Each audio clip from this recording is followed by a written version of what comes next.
কিয়ামতের 10টা নিদর্শন আছে বড় বড়, তার মধ্যে একটা হচ্ছে দাব্বাতুল আরদ, জমিন থেকে ফুঁড়ে একটা প্রাণী বের হবে। আর এখন মানুষ এগুলো বিশ্বাস করবে না আমি জানি, 2 দিন পর নাসা যখন বলবে তখন বিশ্বাস করবে। কথা কি বুঝতে পারছেন? তবে প্রাণী এই পৃথিবীর নিচে আছে। রাসূল সাল্লাল্লাহু আলাইহি ওয়াসাল্লাম বলছেন 10টা আলামত না আসা পর্যন্ত কিয়ামত হবেই না। তার মধ্যে একটা হচ্ছে দাব্বাতুল আরদ, জমিন থেকে একটা প্রাণী বের হবে, এবং এই প্রাণী শুধু বেরই হবে না, মানুষের সাথে কথাবার্তা বলবে। এবার মানুষের সাথে কথা বলবে প্রাণী। বিশ্বাস করছেন? এখন বিশ্বাস করছেন না জানি, কিন্তু প্রাণী মানুষের সাথে কথা বলবে। আল্লাহ পাক বলাতে পারেন না? পারেন। আচ্ছা, সামনে যান। ওই প্রাণী যখন দাঁড়িয়ে আছে রাস্তায়, এখন এই বালক বলছে আজকে আমি প্রমাণ করে নিব যে আল্লাহর আনুগত্যশীল ওই পাদ্রী সঠিক নাকি ওই জাদুকর সঠিক। এবার সে একটা ইট হাতে নিল, পাথর হাতে নিয়ে এসে বলছে, আল্লাহ তোমার কাছে যদি ওই জাদুকরের কাজের চাইতে এই পাদ্রীর কাজ বেশি পছন্দনীয় হয়, এই ইটের আঘাতে এই জন্তুকে তুমি মেরে ফেলো আল্লাহ। এ বলেছে বিসমিল্লাহ বলে পাথর নিক্ষেপ করলো, নিক্ষেপ করার সাথে সাথেই জন্তু ডেড। তখন তার আইন আল ইয়াকিন, হাক্কুল ইয়াকিন হয়ে গেল যে হ্যাঁ, আল্লাহর কাছে এই পাদ্রীর আমলই সবচেয়ে বেশি পছন্দনীয়। তার আর মনে কোনো সংশয় থাকলো না। কিশোর মানুষ না, কতটুকুই বা বোঝেন নাই? এবার তার মধ্যে একটা ইয়াকিন চলে আসলো এবং সে পরিপূর্ণ মুমিন মুসলিম হয়ে গেল। এবার যখন সে রাজ দরবারে যায়, তার কাছে পেশেন্ট আসে, মানে একজন মানুষ এসেছে, সে বলছে যে আমার চোখে সমস্যা। সে চোখে হাত দেয়, হাত দিয়ে বলে যে আপনি আল্লাহর প্রতি ঈমান নিয়ে আসেন, আমি আল্লাহর কাছে দোয়া করব, চোখ ভালো হয়ে যাবে। এভাবে পেশেন্ট আসে, সে বলে আল্লাহর প্রতি ঈমান নিয়ে আসেন, আমি দোয়া করব, ভালো হয়ে যাবে। এভাবে আস্তে আস্তে তার নাম এবং খ্যাতি ছড়িয়ে পড়তে লাগলো। যেই তার কাছে আসে সে বলে আগে মুসলিম হন, ইমানদার হন, আল্লাহর প্রতি বিশ্বাস করেন, আমি দোয়া করব, ভালো হয়ে যাবে। চোখ অন্ধ ভালো হয়ে যাচ্ছে, কুষ্ঠরোগী ভালো হয়ে যাচ্ছে, হ্যাঁ, প্যারালাইজড রোগী ভালো হয়ে যাচ্ছে, আলহামদুলিল্লাহ। নবী ঈসা আলাইহিস সালাম এমনটা করেছিলেন না? আল্লাহ পাক চাইলে করতে পারেন। একদিন ওই রাজ দরবারের একজন মন্ত্রী আসছে, এবার ওই রাজার একজন এমপি সাহেব, তার চোখে সমস্যা, সে আসছে, এসে বলছে যে আমার এই চোখের সমস্যা, আমার চোখটাকে ভালো করার দরকার, তোমার কাছে কোনো ওষুধ আছে নাকি?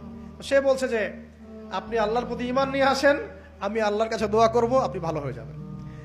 এবার সে আলহামদুলিল্লাহ ঈমান নিয়ে আনলো এবং সে ভালো হয়ে গেল। এই ভালো হয়ে যাওয়ার পরের দিন যখন সে আবার ওই পার্লামেন্টে গিয়েছে আর কি, ওদের তৎকালীন রাজদরবারে, এবার রাজা ওকে দেখে বলছে যে তোমার তো চোখ অন্ধ ছিল, কিভাবে শেফা লাভ করলে? তো সে বলে না কিভাবে শেফা লাভ করলো, সে বলতে চাচ্ছে না, কারণ সে আজ করছে যে বললে সমস্যা হবে। তো এক পর্যায়ে তাকে খুবই পিটুনি দেওয়া হচ্ছে, রিমান্ডে নিয়ে গিয়ে কঠিন মাইট দেওয়া হচ্ছে। এক পর্যায়ে সে মারের যন্ত্রণা সহ্য করতে না পারে বলে ফেললো যে ওই বাচ্চা, তার কাছে গিয়ে আমি আরোগ্য লাভ করেছি এবং সে আমাকে বলেছে যে তার রবের প্রতি ঈমান নিয়ে আসতে, তাহলে আমি শেফা লাভ করব। এই বাচ্চা এখন বলছে ফেরাউনের মতো যে আয়না রব্বুকুমুল আ'লা, আমি তো তোমাদের রব। নমরুদের মতো আমি তো তোমাদের রব, ঠিক আছে, আমি ছাড়া তোমাদের কে রব আছে? আমি তো জানি না যে আমি ছাড়া তোমাদের কোনো ইলাহ আছে। এবার এই লোকটাকে হত্যা করা হলো, এই এমপি সাহেবকে হত্যা করা হলো, বিকজ সে ঈমান নিয়ে আসে। এবার সেই বালককে ডেকে আনা হচ্ছে, বলা হচ্ছে বলো তুমি নাকি তোমার রবের নাম দিয়ে মানুষের ট্রিটমেন্ট করা শুরু করেছো? তখন সেই বালক বলছে হ্যাঁ, আমি এক আল্লাহর প্রতি বিশ্বাস করি এবং তার রাসূলের প্রতি বিশ্বাস করি, তার প্রেরিত আসমানি কিতাবে বিশ্বাস করি। এখন রাজা বলছে আমি ছাড়া তোমাদের কোনো ইলাহ আছে আমি তো জানি না। এই সৈন্যবাহিনী শোনো, এই বালককে ধরো, ধরে নিয়ে গিয়ে উঁচু পাহাড়ে নিয়ে যাও, ওখান থেকে ফেলে দাও। কথা বুঝতে পারছেন? এবার তাকে নিয়ে যাওয়া হলো, ক্রস ফায়ার দেওয়া হবে, এবার উপরে নেওয়া হয়েছে, একদম পাহাড়ের উপরে। এবার ওই বালক উপরে উঠে একটা দোয়া করছে, এই দোয়াটা সবাই শিখে নেন। ওই বালক উপরে উঠে দোয়া করছে আল্লাহুম্মা কফিনিহিম বিমা শি'তা, আল্লাহুম্মা কফিনিহিম বিমা শি'তা, আল্লাহুম্মা কফিনিহিম বিমা শি'তা। পাহাড় থরথর করে কাঁপা শুরু করলো এবং ওই সৈন্যবাহিনী পাহাড় থেকে পড়ে গেল, বালকের কিচ্ছু হলো না। আমি কিন্তু বানোয়াট কোনো গল্প বলছি না, এটা কোরআন থেকে বলছি এবং এটা তাফসীর। আপনি যে কোনো তাফসীর পড়েন, মারিফুল কোরআন, তাফসীর ইবনে কাসির, জালালাইন পড়ে দেখেন, জাস্ট পড়ে দেখেন আমার সাথে ডিবেট করার আগে। এবার সে বালক হেঁটে হেঁটে চলে আসলো রাজদরবারে। আবার কি ব্যাপার, তুমি মরো নাই? না, আল্লাহ আমাকে বাঁচিয়েছেন, আমার রব আমাকে বাঁচিয়েছেন। আবার পাঠানো হচ্ছে আরেক দল সেনাবাহিনীকে নিয়ে, যাও এবার ওকে সমুদ্রে নিয়ে যাও, সমুদ্রের মাছ সমুদ্রে ডুবিয়ে দিবে একদম। আবার সে ওখানে গিয়ে বলল আল্লাহুম্মা কফিনিহিম বিমা শি'তা, হে আল্লাহ, অর্থ হচ্ছে হে আল্লাহ আমার বিপক্ষে যারা আছে আপনি যা দিয়ে ইচ্ছা ওদের বিরুদ্ধে আমাকে সাহায্য করেন।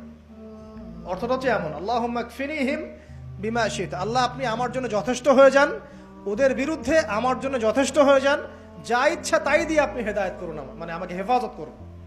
ঠিক আছে, আল্লাহুম্মা কফিনিহিম বিমা শি'তা, ছোট্ট দোয়া।